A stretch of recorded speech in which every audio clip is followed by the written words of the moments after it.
Okay, everybody. Yeah. Oh, I gotta clean the file. So, oops. Hopefully, this doesn't go over 47 minutes. So, I am home. Yes, I have a little bit of sniffles because of crying. My stepdad passed away this morning. He has been in real bad shape for a couple of years now. However, it was when was it? February, March. I can't remember. They had gone to the doctor for whatever. They went to the emergency room, something, and he's been so aggravated with the medical system thus far that he signed a DNR. You know, he's 83, 82. He just turned, he was born in 44, 82. And he's just in and out of the hospital for the last 2 years. Just, and had enough. Now, it's very surreal to try to explain this when he was just like at my house, you know, a few weeks ago, and he was using canes and he was walking, right? And then within a matter of days, my mother is calling me, we're back in the hospital again. I'm like, what happened? He was fine. He's old. He's fragile. We get it. Oh, the edema, you know, this kind of stuff. So we ended up spending Christmas in the hospital. And he gets released from the hospital and he comes home, and like within a month, he's back in there. So after about the third visit this year, he'd had enough. He's never smoked. He lived in a house where there was smoke. He woke in the fog and went to sleep in the fog.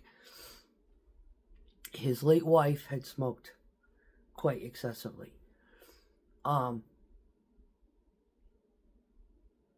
But he has never smoked. He's never drank. He eats very healthy. And he lived to be 82 years old. And he had issues that they had medicated through the medical system, and now I'm going to bash the fuck out of the medical system. They had him on blood thinners, and they had him on stuff that his blood was so fucking thin.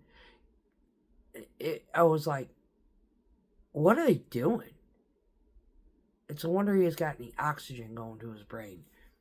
There was about, my mom and him were married about 14 years. They met in, you know, their 60s, and, you know, he was basically, we ain't getting any younger. She's like, you're right. Why not? Fuck it. Right? And my mom is a busybody. She has more energy than an adolescent child. I can't, and that's a compliment for someone being 80 fucking years old. She runs circles around most people who are 60. That's the honest to God truth.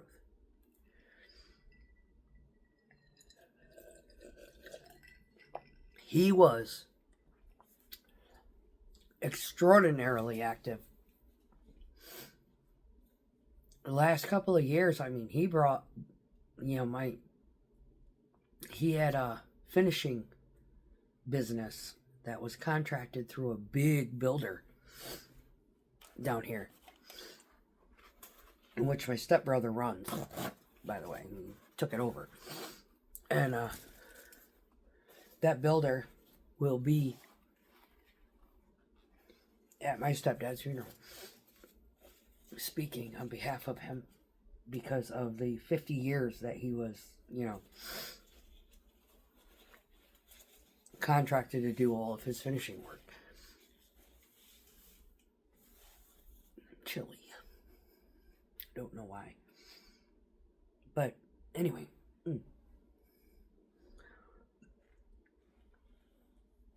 Finding him this morning because I was heading home. My mother had called me at work. I called her the day before and asked, do you need anything? And she said no. And then the next morning, I'm at work and I'm in the thick of it. I'd already been on the clock like 10 hours. Still had a few more to go. And wanted to know if I could get off, could I get off work today? And I'm like, I'm getting loaded right now, Mom. And there's too much on this board. I can't. I could have done it if I just called in. I'd be available, but right now we're in the thick of it. So I called dispatch and I, discussed it with him, and he got me. I was like, I'm gonna go up there tonight. She needs me up there tonight. So she said, don't break your neck, just get here when you can get here. So I did, and I cooked us dinner. And then we sat and talked for a little bit, and I had my gin and juice stash with me, and we gabbed and talked like, old lady intellectuals. This morning, we woke up at about 4. We're like the, early bird brigade. So we got up and we were talking, and she was piddling around with laundry, and we were just gabbing, and then we'd go in and sit with him, and she'd prepare his medications and everything, write them on the sheet, and we'd go in and we'd sit there and gab, for a little while, and while we were talking about him, he would, and there was a little gurgle in there a few times, and then and then he would be real shallow breathing for a while. But when we were talking to him, that's how he would, kind of let us know that I can hear you, But here's the twisted part. Sunday, he was wide awake, sitting in his chair, and we were cutting up and laughing, and he was talking to the hospice nurse, fully coherent. You would not think that in less than 7 days that he would be gone.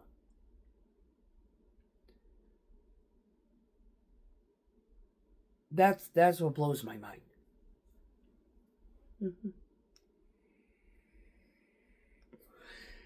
Bashing the medical system. Taking care of him since before Christmas has been 24/7 full-time work. My mother has expressed on many different occasions the severity of his condition, and the only one that knows the severity of his condition would have been her, because she is with him, right? They're both retired. They're elderly. They're both in their 80s, right? So her and my oldest sister had gone out to Idaho to see my daughter and my granddaughter. They had planned to go out earlier in the year, but my stepdad ended up in the hospital. And I had asked her, why did she do that? She goes, because somebody else needed to see what I go through in order to understand what I go through. Me telling them is not going to convince them of what it is entailing taking care of him. And it was so much so that she goes, it was 24/7. Having to get him up, walk him, make sure he didn't fall, get him into the bathroom. Sometimes he'd get stuck on the toilet. Sometimes he couldn't. Coordination, she goes, this is where my nursing skills came into play. And he would constantly say, and he's been bugging about it. Like he had said frequently, saying, "This, you shouldn't have to be doing this for me." She's like, "Well, you don't want to go into a nursing home. And you can't do this stuff yourself." And that was one of the things he had told her. "I don't ever want to go in a nursing home." And my mother agreed. "I will take care of you." And my mother has worked in nursing homes. So she knows the unethical and totally immoral practices of what goes on in a nursing home. And she's not impressed. And she said, "I'll never work in one again." It's blasphemous. It's completely fucking inhumane.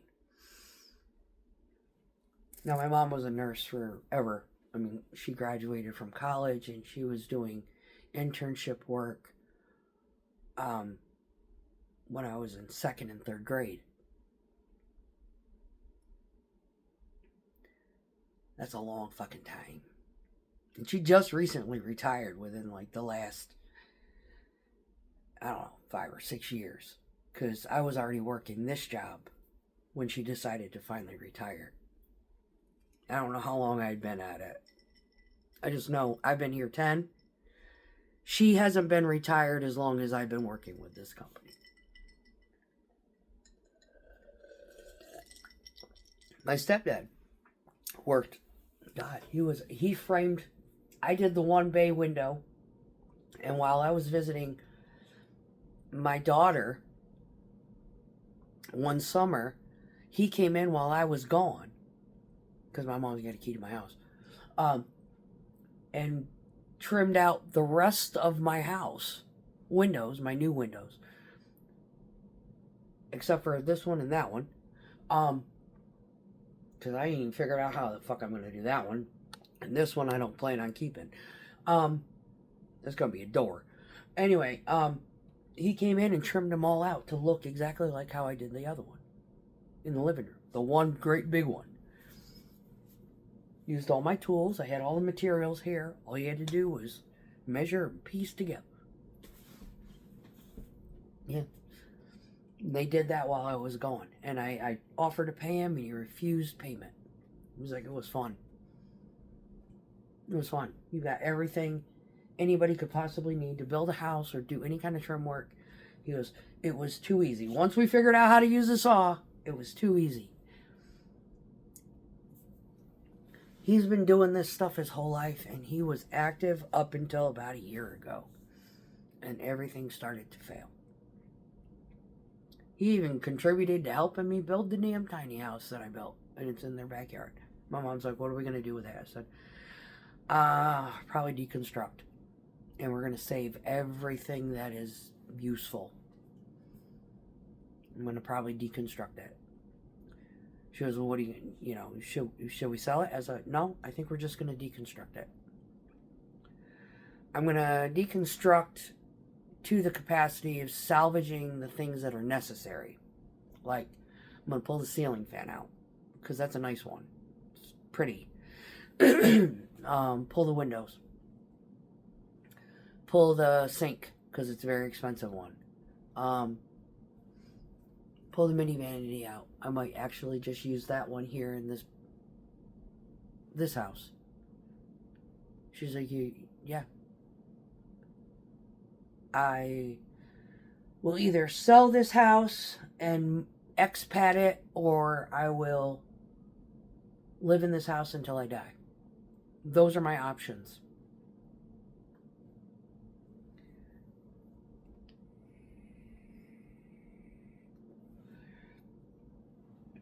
I deconstruct the trailer to some extent and salvage, the things that are in it that are, valuable in some regard.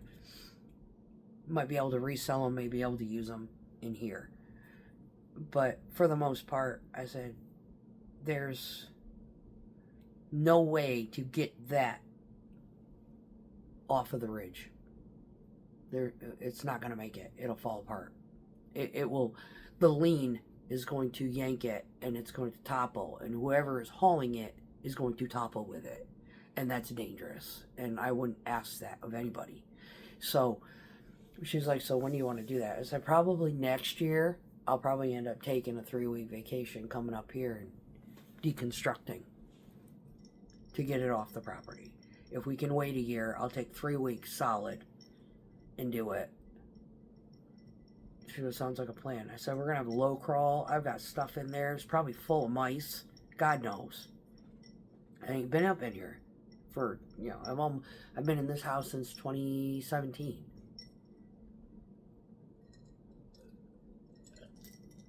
But the house is still standing. With all those crazy storms and 75-mile-per-hour winds, that tiny house has not budged 1 fucking inch. The roof line is still as straight as can be.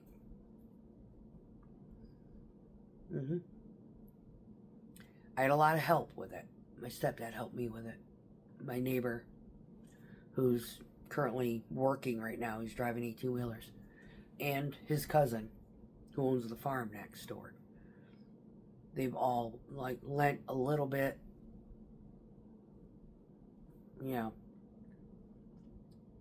Just good people. Good people. The hospice nurse was so funny. She's like, tell me your country without telling me your country. I just giggled at her. My stepsister, after I found my stepdad this morning. This is the funniest shit. She wasn't trying to be funny. She was just being freaking honest. It's like, yeah, that sounds fucking normal. So we found him. We started calling everybody we could. That was important. Like, they need to know. And she was already on her way. And she had to go somewhere, I guess, pick up, something or other. And she was already on her way. She was like, well, I got caught behind a cow. I just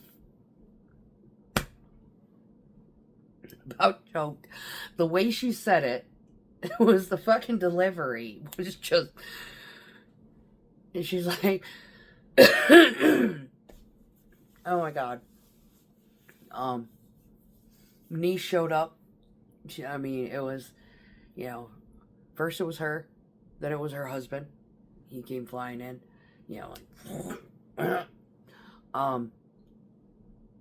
then, my niece, my stepbrother, the other one, he come in, and then my niece, and, we were all up there, just, and, the conversations are the conversations, you got the memories, you got, the funny stuff that happens, and you say goodbye, and you talk to each other, and, they have this they have this family photo. It's so funny. One of the people in this photo is an ex-girlfriend of my stepbrother, and nobody likes her. So why don't we just copy it, put it on Photoshop, and we just paste dude in it. He's like, I was engaged to her at the time that was there. I was sitting there watching him get this stuff done. I was like, why the fuck didn't you get in it? He's like, because I wasn't part of the family yet. He's like, she's like, but we were engaged. You were already part of the family. It was kind of like this, go around. But the one individual that was in the photo that my stepbrother was involved with, at that time, nobody liked her.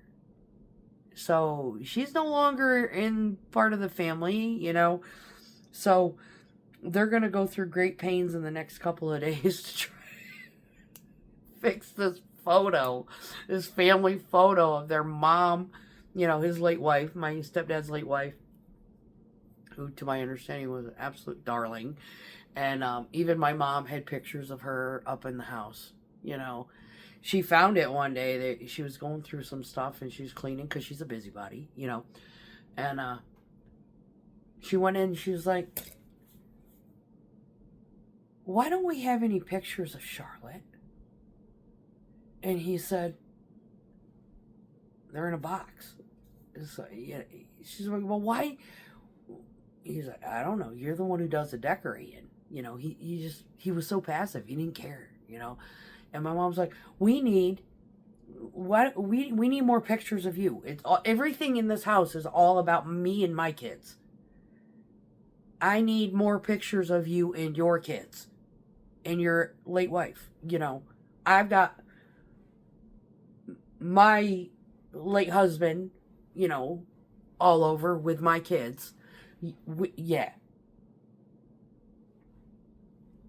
So, a cute story, and I'm going to share it, is these two have talked just, you know, momentarily, funny, and they think, you know, my stepdad's late wife was about 65 when she passed. My dad was about 62. We think that by some chance or weird, strange anomaly, you know, the spiritual realm is the spiritual realm. And that these two happen to cross paths and in heaven and said, you know what? I think our lates would be good for each other. Both of them, his late wife and my dad, died of heart attacks. Mm-hmm. So it was kind of comforting to know. Now, here's a weird thing when under hospice care. I'm going to kind of change the subject because this was stuff that me and my mom were sharing. She was telling me, you know, some of this weird stuff that my stepdad was doing. And, you know, seeing as I have no friends and YouTube is my community, I'm sharing this stuff publicly. You know, because I'm pretty sure there's somebody else out there who doesn't have a lot of friends and, you know, yeah. You want to share stuff publicly, but you haven't got the nerve. You got somebody like me to do it for you. Here we are. So, he was laying in his bed one day, and my mom said, he started talking about a little girl. And I was like, a little girl? He's like, yeah, do you see her? Do you see her? She just walked through the puddle. My mom had accidentally, like, dribbled a little bit of water on the floor.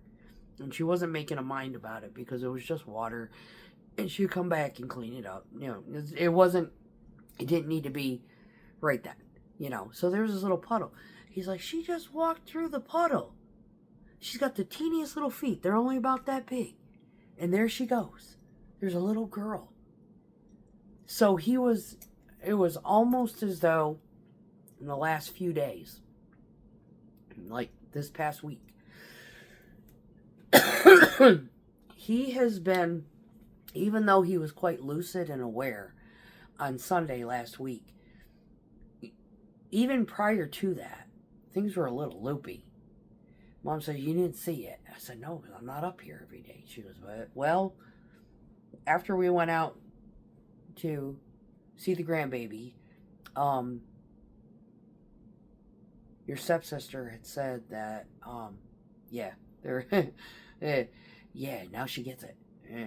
Anyway, so she's been there pretty much most of the time. And he had started to, do you see those people? Do you see that black line right there?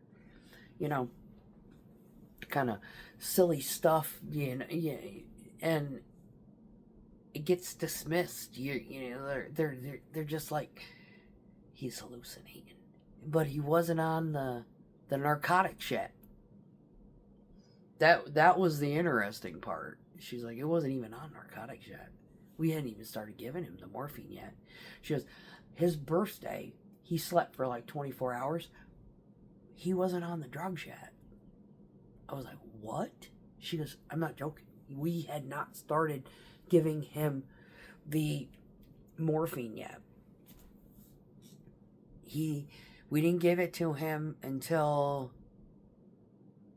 Friday is when they started him on the morphine.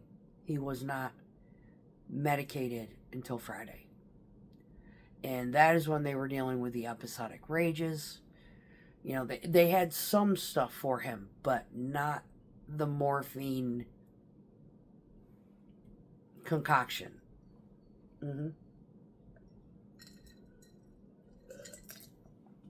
They had I can't remember what it was called. It started with an L. One teeny little tablet, and the morphine sulfate solution. It comes in a little, little bottle, and it's a syringe type of thing, and you do like, I think it was like 4 milliliter, not even, teeny tiny little bit. And that was the standard dose, and I had watched her squirt it into his cheek. One side, a little bit on one side, and a little bit on the other. And she did that all night. She had already given him one when I got there, and he was still in the breathing, the heavy huffing type of thing when we were in there talking. And if I went in there and I tapped on his shoulder and I was like, "Hey, Pop, I'm here," which heard you've been giving them a hard time. What's going on? Right? Just joking with him because that's the way he was.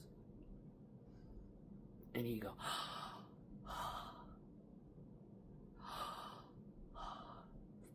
and he'd do that a few times. And it's like, it's all good. Payback's a bitch. And then he'd, alright. And then we'd leave the room and we'd go do something else. And we'd come back and he'd be quiet. And then we'd start talking again. And then he'd start his huffing again. So when I went in this morning to just give him a tap, give him a hug, give him a peck on the cheek, there was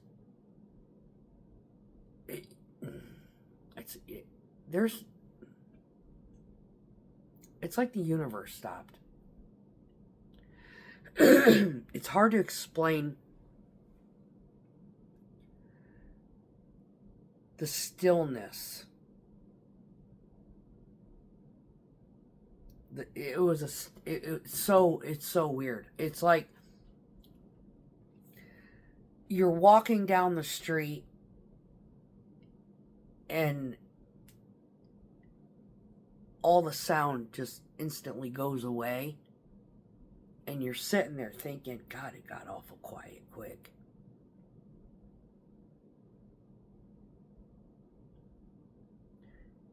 And you sit there and you think, man, it's too quiet.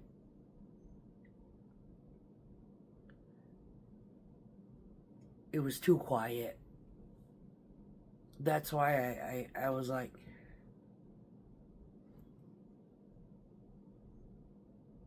and then I looked, and I'm like, nope. That's why it's too quiet. So I put my head on his chest, and put my hand there, trying to, if I could feel anything, hear anything, and there was nothing.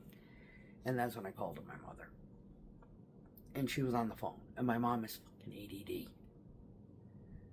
So, it wasn't a negligence thing. She's been taking care of this man for over a year, nonstop, 24 hours a day. I was there. I was getting ready to go head home. I got geared up, and I was ready to go. Just give him my last little hug and a peck.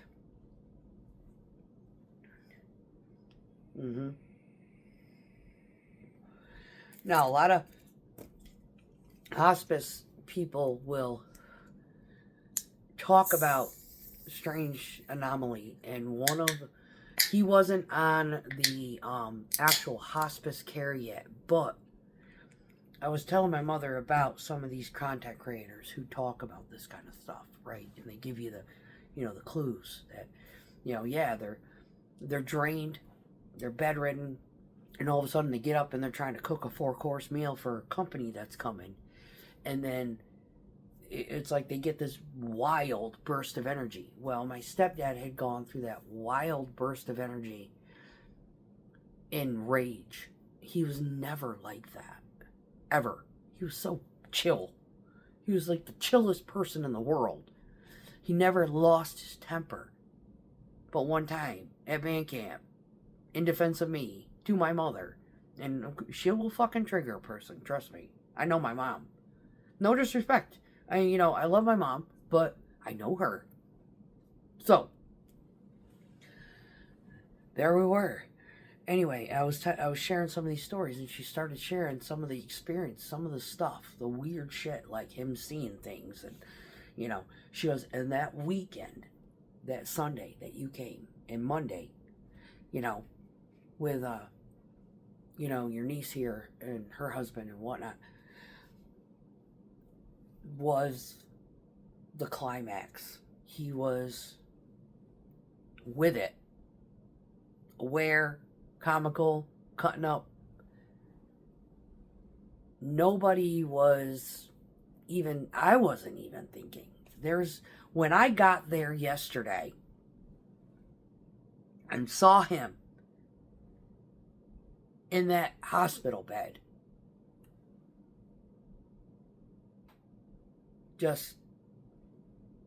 it was a completely different, within days. Saturday, he was up and he was alert and he was talking, he was laughing, he was bragging on me to the hospice lady.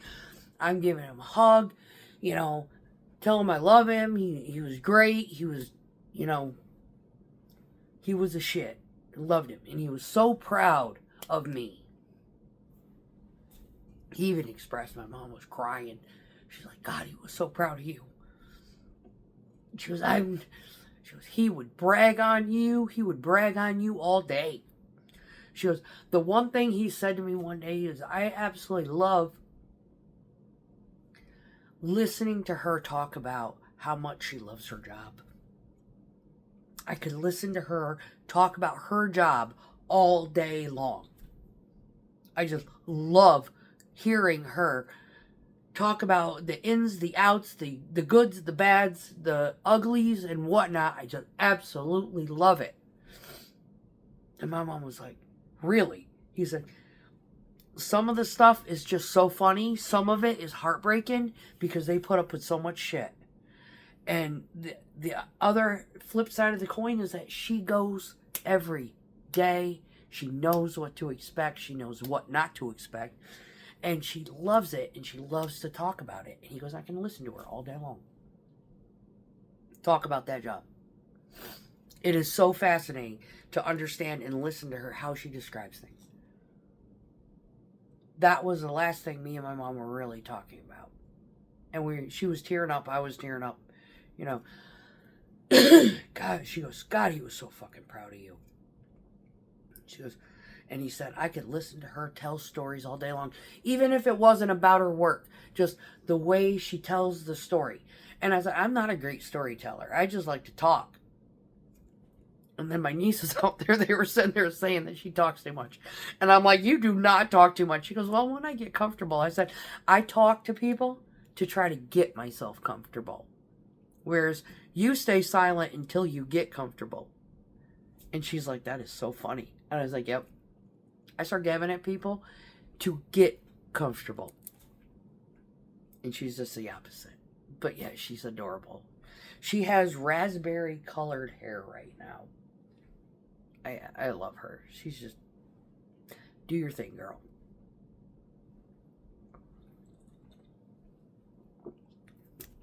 So I will very likely, his contractor will probably be talking.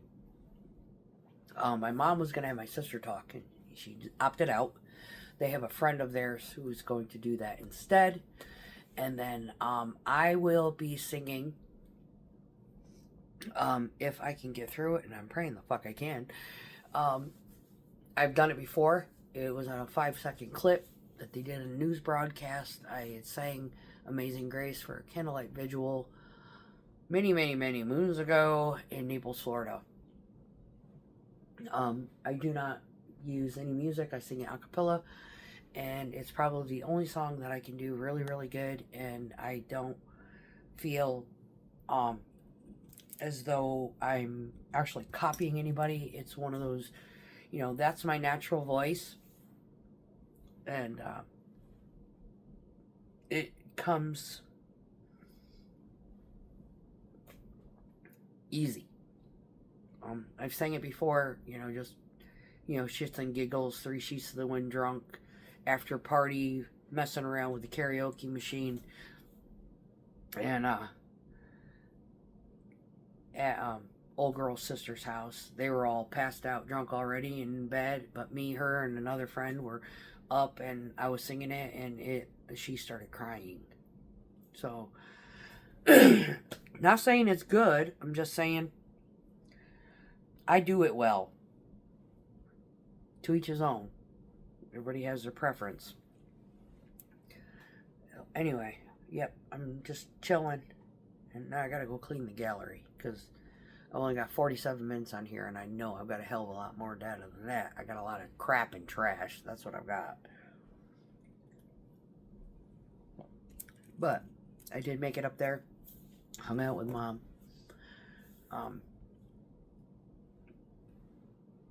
Pop made it through the night. And then as we were bebopping around in the morning, and we were in there talking to him, we gave him his medication and whatnot. We were out talking. When I went back in to get ready to leave, that's when I discovered him. It was about 7 o'clock this morning. I was like, time of death, Ma. What time do you think? We didn't even pay attention, She was, she's like 7:10. I was like, sounds good to me. Because it was 7:12 when I was like, I had the stethoscope already. I handed it off to her. We were making phone calls, and somewhere between 6:55 and 7:10.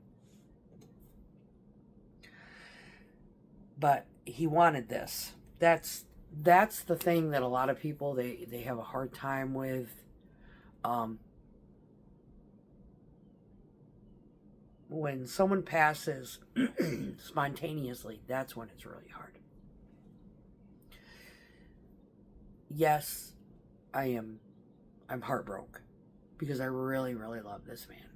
He was just such a great guy. He was a great guy. But at the same time, he was tired of the crap. I can dog medical. They did dumb shit. He had a procedure done. They didn't even look at his fucking numbers.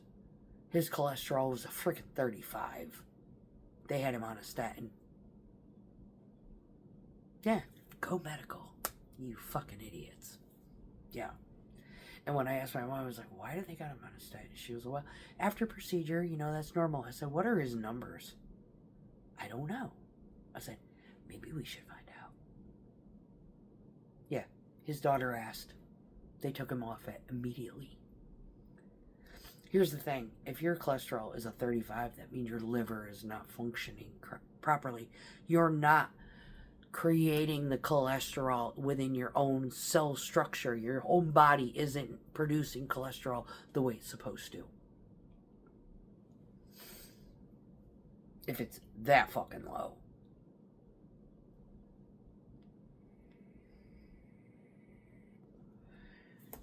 He had nerve damage. Cholesterol. Because he needed cholesterol. All the cholesterol is a molecule within the body that is necessary. And the more they try to inhibit it, the sicker people get. Honest to fucking God. Statins are the devil. People just need to adjust their diet. Period. I'm not going to sit here and preach while I'm sitting there drinking beer that, oh yeah, alcohol's good. No, it's not. But it works faster than fucking Zoloft, and it works better. So, until they find a remedy for that, this is what we get. Y'all have a great, great weekend. I have to go in at midnight. I have to also go out to the funeral. The funeral home. And at about 2 o'clock tomorrow. So I've got to be in at midnight. I'm looking at another 4-hour sleep night. But I got real good sleep last night. even though it was only about 6 hours. Man, my mom has the best fucking sheets. They are the softest shit ever. She goes, yeah, they cost about $100. What are they called? They're amazing. I'm going sheet shopping. Oh yeah. The pillowcase on my face was like, it was so, oh, I can't even fucking tell you.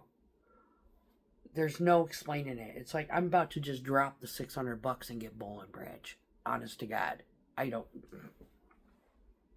serious. So, yes, it is a very sad weekend. Yes, I am really sad that my stepdad is gone because he was just, had my heart. But this is just informative for anybody who's got an elderly parent who is struggling. I don't ever want to get old like that. I don't ever want to have to go through that and have to do that decision. And watching him in the past 24 hours, when I got up there and he was great on Sunday, and then he was literally just damn near comatose when I got there on Friday. It's fucking unnerving. And, God bless y'all who have had to go through this. And, preparation for death is a lot easier to deal with than someone dying spontaneous. But it hurts the same. Not quite as traumatic.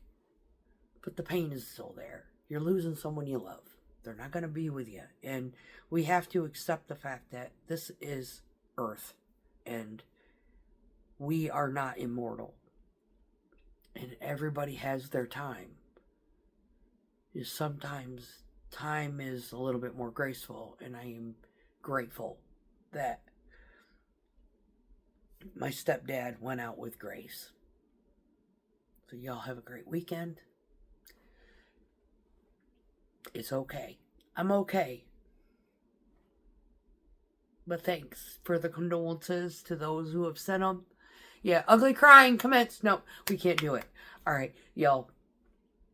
Thank you for listening, and just, you know what? We're all the same. We all deal with the same bullshit. Just different times in our lives. And this is just one of those times that, you know what? I have to get on here and cry for you. Yes, I do have feelings. Most of the time I can control them. Today, not so much. But if you've gone through this, I feel for you. If you haven't and you're enduring something and you're not sure, it's okay to feel. There's no punishment in having feelings. Peace out, y'all. Be good to each other and say a prayer for each other. There's nothing more comforting than knowing that there's somebody out there saying a prayer for you. Peace.